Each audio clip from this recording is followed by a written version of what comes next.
My 2 trays of tomatoes have been in the dehydrator on high for 24 hours, plus I have let them sit all the rest of today with the dehydrator off, just for them to cool and be sure that they're dry. So I'm going to add them to my previously dried jar of tomatoes. These are seasoned with herb salt.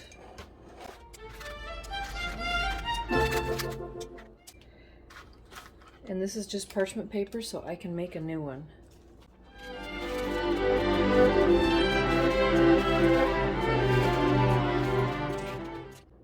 So I'm going to shake this jar once a day for a couple of weeks just to make sure that everything's dry. If there are any spots that aren't quite dry, it'll distribute, and just shake them up.